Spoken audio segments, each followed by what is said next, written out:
الحمد لله رب العالمين والصلاة والسلام على أشرف الأنبياء والمرسلين نبينا محمد وعلى آله وأصحابه أجمعين.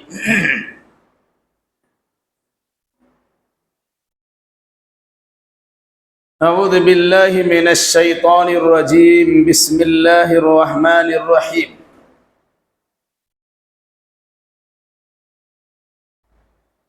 لإيلاف قريش إيلافهم رحلة الشتاء والصيف فليعبدوا رب هذا البيت الذي أطعمهم من جوع وآمنهم من خوف.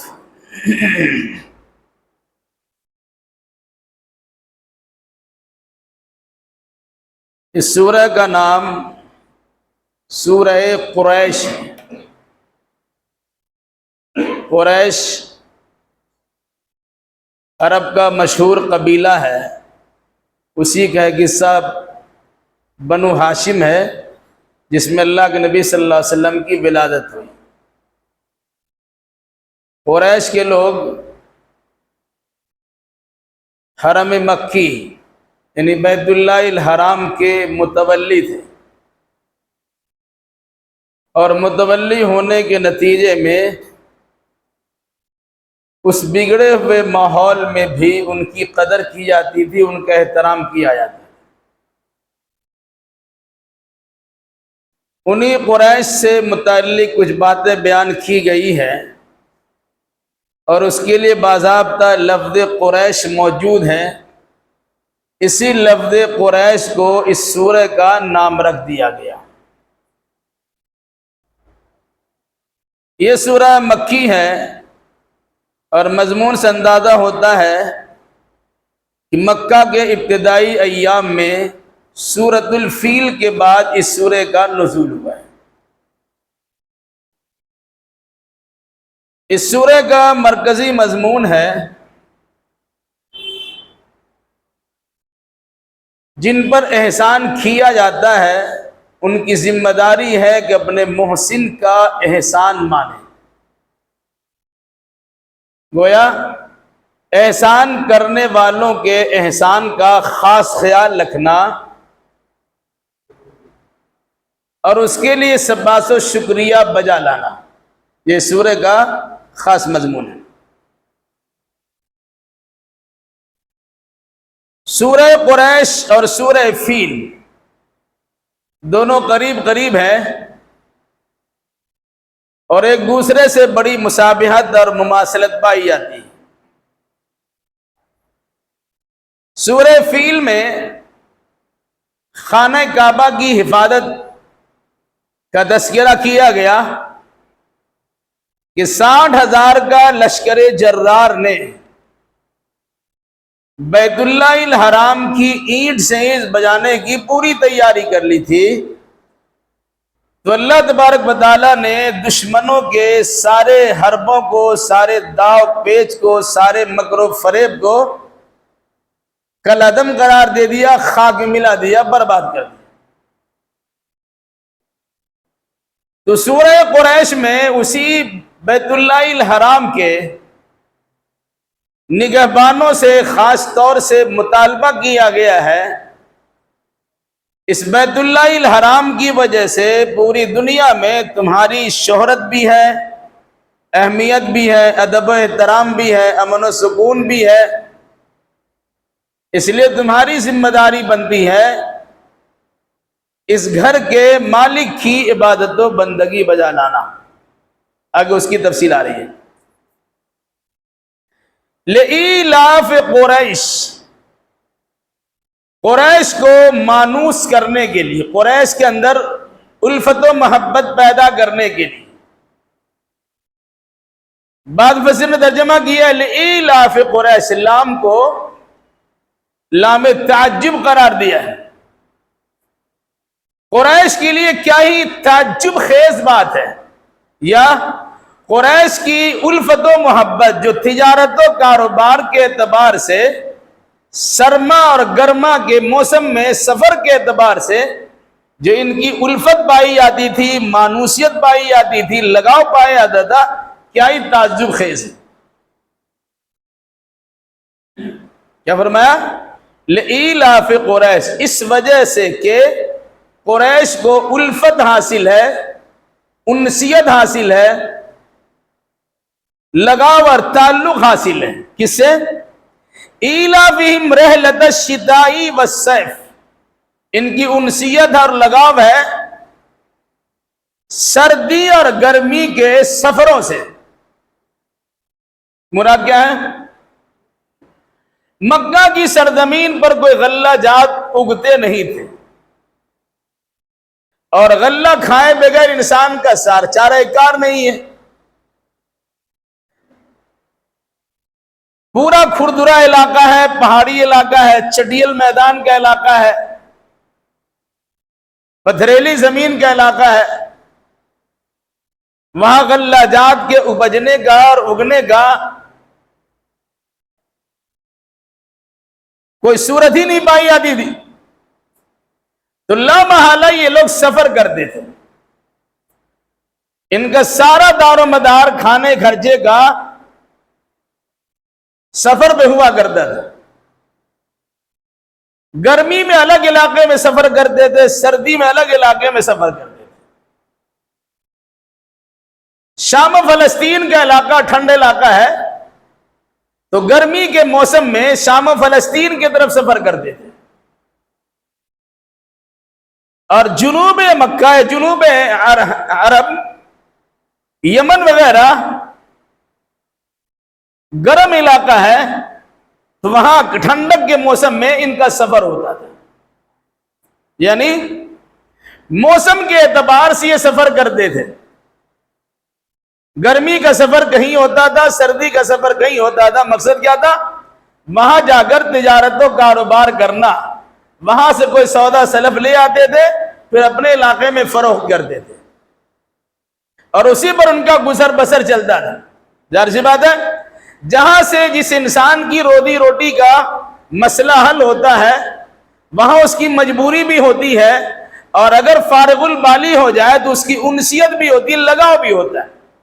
جہاں کاروباری اعتبار سے ترقی ملے، وہاں انسان آنا جانا بار بار کرتا ہے، انسیت اس سے پیدا ہو جا رہی ہے کہ وہاں جاتے ہیں، سامان لاتے ہیں، یہاں بیچتے ہیں، پھر جاتے ہیں، پھر لاتے ہیں، پھر بیچتے ہیں، اس طرح ان سے انسیت بھی ہو جاتی ہے۔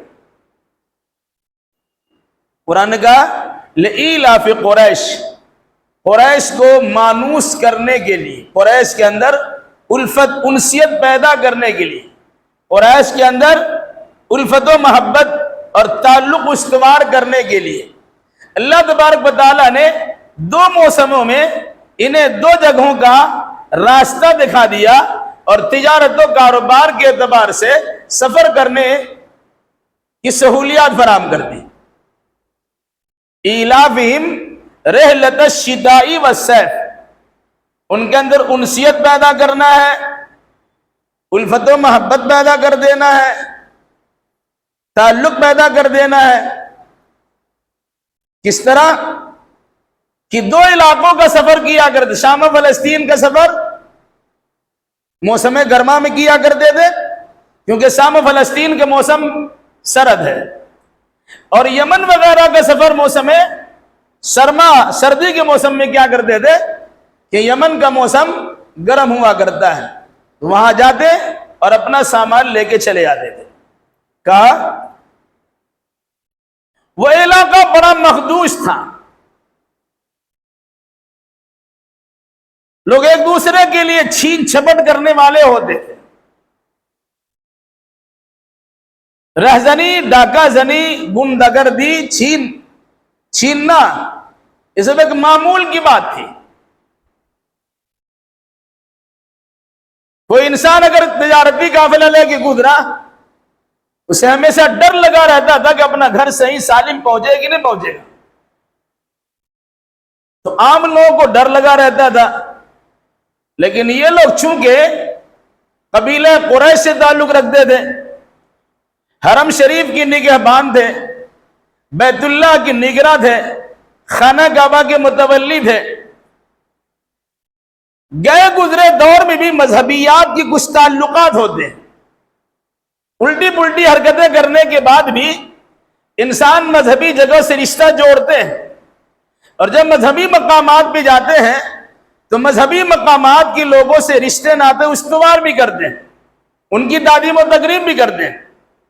تو مکہ المکرمہ میں خانہ کعبہ موجود تھا، لوگ اس کے طواف کرنے کے لیے، زیارت کرنے کے لیے، اپنے اپنے انداز میں حج عمرہ کرنے کے لیے آیا کرتے تھے۔ ان کی دیکھ ریکھ کرنے والے یہی لوگ تھے، قریش کے لوگ۔ جب ان کا سفر ہوتا تھا تو راستے میں ان کے لیے امن کا ماحول قائم ہو جاتا تھا، دوسرے لوگوں کے ساتھ چھنتائی ہو جاتی تھی، رہزنی ڈکیتی ہو جایا کرتی تھی، لوٹ مار ہو جایا کرتا تھا، چوری چکاری ہو جایا کرتی تھی، لیکن ان لوگوں کو چھوڑ دیا جاتا تھا۔ یہ لوگ خانہ کعبہ کے متولی ہے اور اس کے نگہبان ہے، اس کے نگراں ہے، اس لیے ان کا راستہ صاف کر دیا جاتا، راستے میں کسی قسم کی رکاوٹ نہیں ہوتی، اور بے خوف و خطر یہ لوگ تجارتی سفر، سامان سفر لے کر کے، تجارت کا سامان لے کر کے سفر کیا کرتے تھے، آنے جانے میں کوئی دقت و پریشانی نہیں۔ جس علاقے میں ڈر رہتا ہے اس علاقے میں لوگ جاتے نہیں ہیں، اور جہاں ڈر ختم ہو جاتا ہے اور کاروبار برکت نظر آتی ہے تو انسان بار بار وہاں کا سفر کرتا ہے اور کوشش یہ کرتا ہے کہ اس سے رشتہ ناتا جڑا رہے تاکہ آنے جانے کی سہولت بھی رہے اور تجارت و کاروبار کا مشغلہ بھی جاری و ساری رہے، جس سے اپنا بھی فائدہ ہو اور دوسرے کا بھی فائدہ ہو۔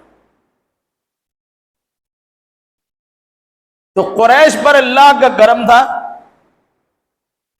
ان کے ساتھ رہزنی ڈکیتی نہیں ہوا کرتی تھی، بالکل بے خوف و خطر جایا کرتے تھے، امن و امان کے ساتھ، اطمینان و سکون کے ساتھ ان کا سفر ہوتا تھا، اور تجارت کا مال لے کر بڑے آرام و سکون کے ساتھ اپنے علاقے میں چلے آتے تھے۔ اس سے ان کو فائدہ ہوتا، کاروباری برکت بھی ہوتی، اور کھانے پینے کا مسئلہ بھی ان کا حل ہو جایا کرتا تھا۔ کہا اس کے باوجود اگر قریش کے لوگوں نے حرم مکی کے ارد گرد میں 360 بتوں کو لگا دیا، ان بتوں کی وجہ سے ان کو امن نہیں مل رہا تھا، بلکہ بیت اللہ الحرام کی وجہ سے انہیں امن و سکون مل رہا تھا۔ تو ان کو ہونا تو یہ چاہیے تھا کہ جو شرک کا اڈا لوگوں نے بنا دیا ہے توحید کے گہوارے کو، وہاں شرک کی تمام چیزوں کو ختم کر دیتے، اور ساتھ ساتھ جو جبین نیاز ان دیوی دیوتاؤں کے سامنے جھکاتے ہیں، چڑھاوے چڑھاتے ہیں، مٹھائیاں رکھتے ہیں، کھانے پینے کے سامان وہاں ڈالتے ہیں، مختلف قسم کے پکوان سے ان کی ضیافت ہوتی ہے، ایسا کام کرنے کے بجائے یہ لوگ صرف اللہ تبارک و تعالیٰ کی بندگی کرتے ہیں۔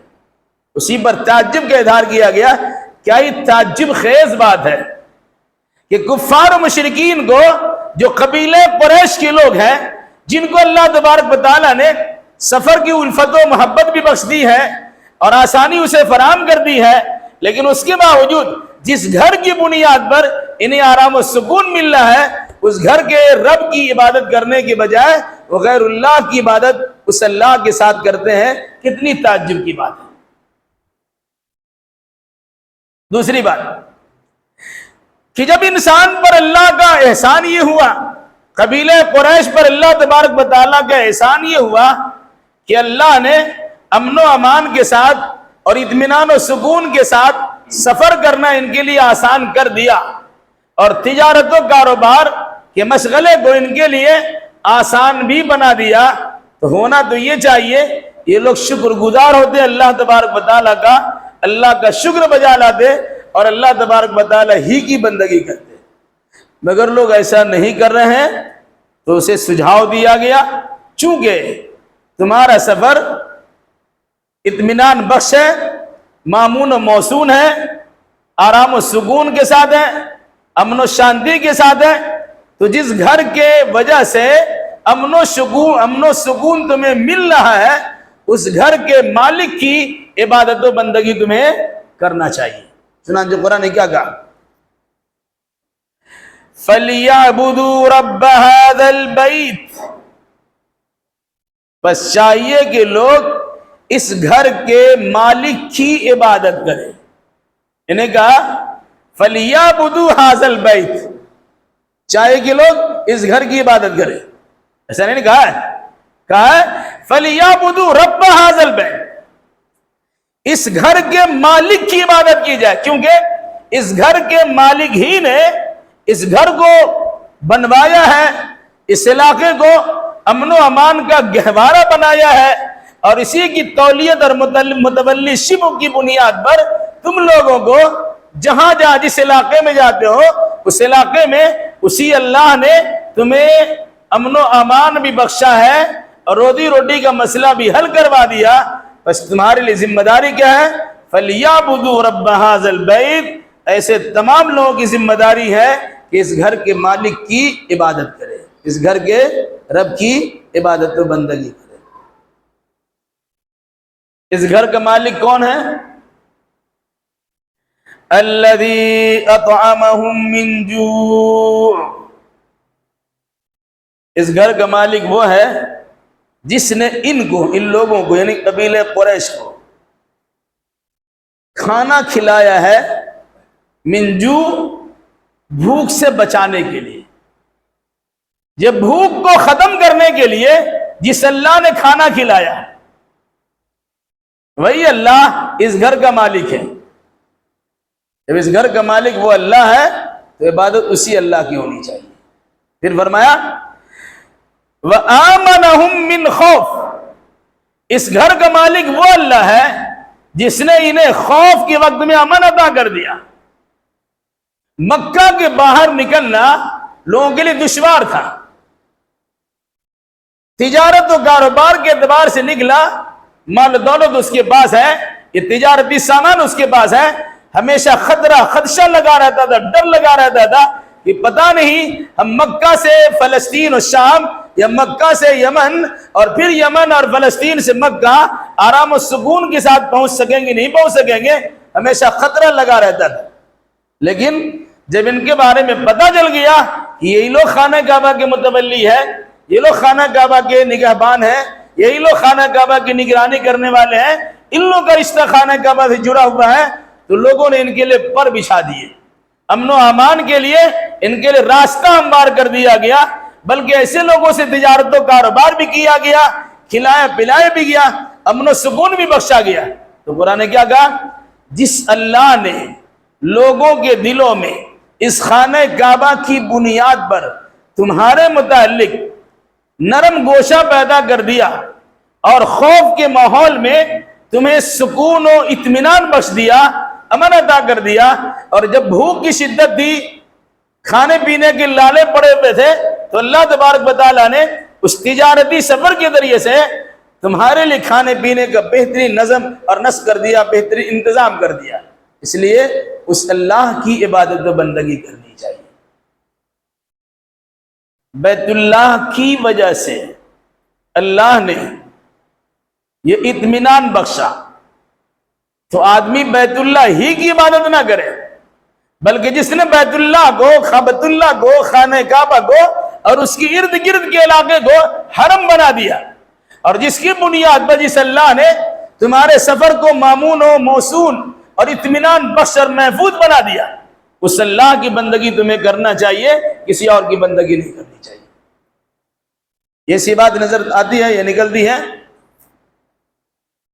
امن بھی اللہ کی بہت بڑی دولت ہے، بہت بڑی نعمت ہے، اور کھانا مل جانا یہ بھی اللہ تبارک و تعالیٰ کی بہت بڑی نعمت ہے. یہ دو نعمتیں ایسی ہیں، اگر کسی کے پاس امن ہے اور اس کے پاس کھانا نہیں تب بھی پریشان ہوگا. بے گھر میں امن سے ہے، اب کھانا ہی نہیں ملتا ہے، بھوکے مر جائے گا. ایک انسان کے پاس کھانا پینا سب کچھ ہے لیکن ماحول پورا امن نہیں ہے، وہ گھٹ گھٹ کے مر جائے گا. اب کرفیو کے زمانہ میں دیکھ لیجئے، آدمی کچھ دنوں کے لیے کھانے پینے کا سامان گھر میں جمع کر لیتا ہے، لیکن ہمیشہ خطرہ لگا رہتا، کب بمباری ہو جائے گی، کب حملہ ہو جائے گا، کب کیا ہوگا. تو کھاتا پیتا بھی ہے اور گھٹ گھٹ کے مرتا بھی ہے.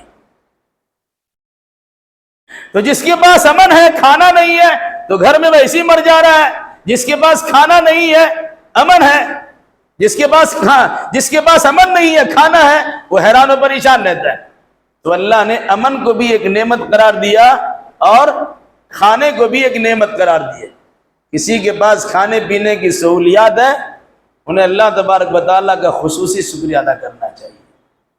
بہت سے لوگ جنہیں 2 وقت کی روٹی نصیب نہیں ہوتی ہے، بہت سے لوگ اس سے کہیں زیادہ اس کے دسترخوان پہ کھانا ضائع ہوتا ہے۔ امیروں کے یہاں دیکھیے گا تو ان کے یہاں کھانا برباد ہوتا ہے، غریبوں کے دسترخوان پہ کھانا نظر نہیں آتا۔ تو اگر کسی کے پاس کھانا ہے اسے ضائع نہ کرے، بلکہ اگر آپ سے نہیں ہوتا بچ جاتا ہے کسی غریب کو تلاش کر کے ضرور اسے کھلا دیں۔ آدمی فیشن سمجھتا ہے کھانا چھوڑ دینا، ہوٹلوں میں جاتا ہے، بڑے بڑے ریسٹورنٹ میں جاتا ہے، آرام سے کھاتا پیتا ہے، آدھا زیادہ نقصان کر کے چلا آتا ہے۔ وہ چاہتا تو پیک کروا لیتا، خود نہیں اگر کھاتا ہے تو کسی غریب کو کھلا سکتا تھا، لیکن اس کی عزت نفس کو ٹھیس پہنچتا ہے، ایسا کیسے کر سکتے، لوگ کیا سوچیں گے، یہ کس کے لیے لے جا رہے ہیں۔ یاد رکھیے گا کھانا کی ناقدری کرنے سے بھی کھانا چھین لیا جاتا ہے۔ اسی طرح اگر کسی کو امن ملا ہوا ہے، سکون ملا ہوا ہے، راحت ملی ہوئی ہے، اطمینان ملا ہوا ہے، اسے چاہیے کہ وہ اللہ کی خاص بندگی کرے، کیونکہ پھر ایسا ماحول ملے کہ نہ ملے۔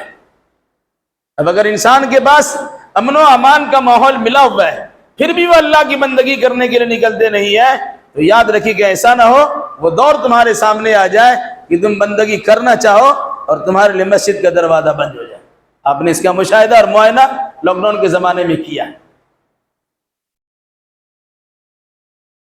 جب سہولت ہے، سہولیات ہیں تو عبادت کی طرف آنے کا من نہیں کرتا، اور جب پریشانی ہے تو انسان جانا چاہتا ہے لیکن اللہ کا دروازہ بند ہے، اللہ کے گھر کا دروازہ بند ہے۔ تو جب اللہ نے امن کی دولت عطا فرمائی ہے اس کی بھی قدردانی ہونی چاہیے، کھانے پینے کی فراوانی بخشی ہے اس کی بھی قدردانی ہونی چاہیے۔ فرمایا الذی اطعمہم من جوع، جس اللہ نے ان کو بھوک کے وقت میں کھانا کھلایا، وآمنہم من خوف، اور خوف کے وقت میں امن کی دولت بخشی، اس اللہ کی بندگی کرنی چاہیے۔ اس کا مطلب کیا ہوا؟ امن بھی اللہ کی بہت بڑی نعمت ہے، اور کھانا مل جانا یہ بھی اللہ تبارک و تعالیٰ کی بڑی نعمت ہے۔ اب اگر امن ملا ہوا ہے تب بھی شکریہ ادا کرنا چاہیے، کھانا ملا ہوا ہے تب بھی شکریہ ادا کرنا چاہیے۔ تو امن اور کھانے ملنے پر کس کا شکریہ؟ کبھی کوئی انسان کھانا کھلا دیا، انسان اسی کا گن گاتا ہے، 2-4 پیسے کی آپ نے مدد کر دی، آپ کو مدد کر دی گئی، اب اس کے ہمیشہ احسان مند رہتے ہیں، پوری زندگی اللہ تبارک و تعالیٰ نے بخشی ہے، اس کا شکر ادا کیوں نہیں کرتے؟ دشمنوں کے نرغے میں پڑے ہوئے ہیں، حالات گمبھیر ہے، پریشان کن ہے، کسی نے آپ کی مدد کی، وہاں سے نکال کے سکون کی جگہ پر پہنچا دیا، آپ زندگی پر اسے یاد رکھتے ہیں کہ فلاں وقت میں فلاں آدمی ہمارا کام آیا تھا، ایک مرتبہ کام آیا تو اسے یاد رکھتے ہیں۔ اللہ تبارک و تعالیٰ تو ہمیشہ کام آ رہا ہے۔ شیطان کے شیطنت سے امن میں اللہ رکھے ہوا ہے، یہ اللہ تبارک و تعالیٰ کا بہت بڑا کرم ہے۔ کفر و شرک کے دلدل میں ہونے کے باوجود شرکیات اور کفریات سے آپ کو بچایا جاتا، یہ بھی اللہ تبارک و تعالیٰ کا بہت بڑا کرم ہے۔ علاوہ اس کے پر خطر ماحول میں جینے کے اللہ تبارک و تعالیٰ نے امن و امان کی دولت عطا فرما دی ہے، امن کے ساتھ آپ ہے، سکون کے ساتھ آپ ہے، اللہ کا شکر ادا کرنا چاہیے۔ مسلم علاقے کو دیکھ لیجئے، آدمی جہاں غیر مسلم علاقے میں رہتا ہے ہمیشہ ڈر لگا رہتا ہے کس وقت کیا ہو جائے۔ مسلم علاقے میں چونکہ بڑی تعداد ہوتی ہے آدمی بے خطر رہتا ہے، بے خوف رہتا ہے، دیکھا جائے گا وہ آرام سکون ہی ہے۔ حکومت کا معاملہ آتا ہے، فتنہ پرور حکومت بننے والی ہوتی ہے، انسان اس سے پہلے سہم جاتا ہے، بعض علاقے کو خالی کر دیا جاتا ہے۔ اب اگر اس کی حکومت آ گئی، ووٹ میں الیکشن میں وہ جیت گیا، پھر مسئلہ کھڑا ہو جائے گا۔ یہ صورتحال ہے، لیکن یاد رکھیے گا یہ سارے مسائل کو حل کرنے والا اللہ ہے۔ کہاں امن چاہیے کہاں بگاڑ چاہیے، تو امن و بگاڑ سب اللہ تبارک و تعالیٰ کے اختیار میں ہے۔ اللہ کا جس پر خاص کرم ہوتا ہے اسے امن کی دولت سے مالا مال کر دیتا ہے، اور جس سے اللہ تبارک و تعالیٰ اپنی رحمت کے ہاتھ کو اٹھا لیتا ہے اور مدد کرنے کے جذبے کو ہٹا الگ کر لیتا ہے، پھر وہی انسان فساد سے دوچار ہوتا اور بگاڑ مبتلا ہو جاتا ہے۔ تو اگر کسی انسان کو امن ملا ہوا ہے، کہتے ہیں مغربی بنگال میں بڑا امن ہے، یہ ممتا دیدی کی طرف سے نہیں ہے،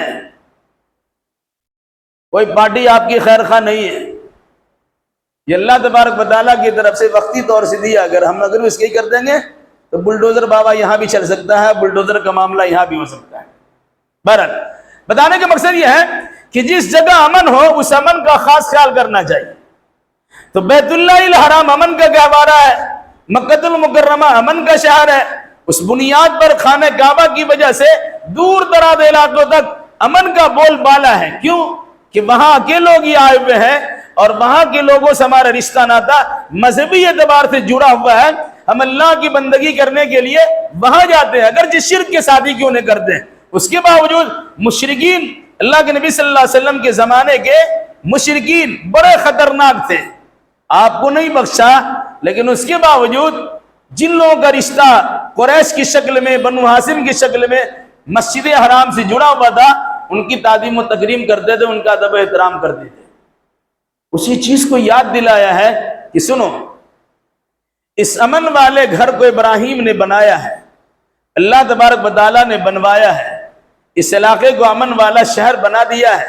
ابراہیم خلیل اللہ نے اس امن کے گہوارے کے لیے دعا کی، اے اللہ اس شہر کو امن والا بنا دے، تو دعا انہوں نے کی، اور اسی ابراہیم علیہ السلام نے اس بیت اللہ کے گرد میں محمد الرسول اللہ کی بعثت کی دعا مانگی، اللہ انہی میں سے ایک رسول کو بھیج دے۔ تو ابراہیم علیہ السلام کے ذریعے سے جس شہر کو آباد کیا گیا وہ آباد شہر امن والا شہر ہے، اور جس نبی کی آمد کی دعا انہوں نے کی ہے وہ سراپا امن والا رحمت للعالمین بن کر آیا ہے۔ ایسے رحمت للعالمین کی امت میں ہونے کا جنہیں شرف حاصل ہو جائے بہت بڑی بات ہے۔ تو کہا اس گھر کے رب کی عبادت کرو، کیونکہ اللہ نے تمہیں امن بھی دیا ہے اور ساتھ ساتھ بھوکمری کے زمانے میں کھانے پینے کا نظم و نسق کیا اور بہترین بندوبست بھی کیا، ورنہ عرب کے لوگ بھوکوں مر جاتے، کیونکہ ان کے پاس غلہ جات نہیں تھے، کھیت کھلیان نہیں تھے، پیدا ہونے کی کوئی صورت نہیں تھی، وہ جھاڑ جھنکار کی سوا وہاں کچھ نہیں تھا، اس ریتیلی پتھریلی جگہ زمین پر کچھ ہوتا ہی نہیں تھا۔ تو ان کا سفر ہونا شروع ہو گیا، شام و فلسطین کا سفر کیا، وہاں سے کاروبار کیا، یمن وغیرہ کا سفر کیا، وہاں سے کاروبار کیا، وہاں سے سامان لا کے یہاں بیچا، پھر یہاں سے پھر پیسہ لے کے پھر وہاں سے سامان لایا پھر بیچے، یہ خرید و فروخت کا سلسلہ جاری و ساری رہا، اور اس سلسلے میں پورے امن و امان کی دولت بخشی گئی، کھانے پینے کا نظام درست کرا دیا گیا۔ تو جس اللہ نے یہ انتظام فرمایا ہے، ان لوگوں کی ذمہ داری ہے اس اللہ کی بندگی کرنا۔ اس سورہ نے یہ تعلیم دی ہے، جس اعتبار سے جس انسان پر اللہ کا فضل رحم و کرم ہوتا ہے، اسی اعتبار سے ان لوگوں پر اللہ کی بندگی کرنا بھی لازم و ضروری ہو جاتی ہے۔ شکر ادا کرنا انسانی فطرت ہونی چاہیے۔ اب جو انسان کا شکریہ ادا نہیں کرے گا وہ اللہ کا شکریہ کیا ادا کرے گا؟ تو کہا چھوٹے چھوٹے انسان بھی اگر آپ کے ساتھ چھوٹا موٹا احسان و سلوک کرتا ہے، آپ کو اس کا بھی شکر ادا کرنا چاہیے، تاکہ اپنے رب کا ناشکرہ بن نہ سکے، کیونکہ اللہ تبارک و تعالیٰ کی سراپا نعمتوں میں آپ نعمتوں ہی میں ہم موجود ہیں۔ پوری زندگی اللہ تبارک و تعالیٰ کی طرف سے عطا اور بخشش ہے، اس پر اللہ تبارک و تعالیٰ کا خصوصی شکریہ ادا کرنا چاہیے۔ اور شکریہ ادا کرنے کی صورت کیا ہے؟ شکریہ ادا کرنے کی صورت فَلْيَعْبُدُوا رَبَّ هَذَا الْبَيْتِ، اس گھر کے رب کی عبادت کرنی چاہیے۔ گویا دنیا میں انسان کو جو دولتیں ملی ہے، ان دولتوں کا شکریہ یہ ہے کہ ایسی عبادت کی جائے جس کا رشتہ اس گھر سے جڑا ہوا ہے، اور وہ عبادت نماز ہے کہ جب انسان نماز پڑھتا ہے بیت اللہ الحرام کی طرف رخ کرتا ہے، اس کی رخ کر کے نماز پڑھتا ہے۔ گویا دنیا میں جتنی مسجدیں پائی جاتی چھوٹی بڑی ساری مسجدوں کا رشتہ بیت اللہ الحرام سے جڑا ہوا ہے۔ جب اسی سے جڑا ہوا ہے یہی وجہ ہے کہ انسان کہیں بھی رہتا ہے اسی جانب رخ کرتا ہے اور اسی اللہ کی طرف سے اسی اللہ کی طرف لو لگاتا ہے اور اسی کی عبادت و بندگی کرتا ہے۔ گویا اس سورہ نے انسان کو احسان فراموش ہونے کے بجائے احسان اور قدر شناس بننے کا حکم دیا کہ نعمت اللہ کی تمہارے اوپر ہے، تمہیں اللہ تبارک و تعالیٰ کا شکریہ ادا کرنا چاہیے۔ اللہ ہمیں بھی، آپ کو بھی اور جملہ مسلمانوں کو بھی کتاب و سنت کی روشنی میں نعمت الہی کی شکر گزاری کی توفیق بخشے۔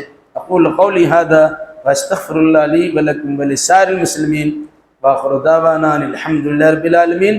سورہ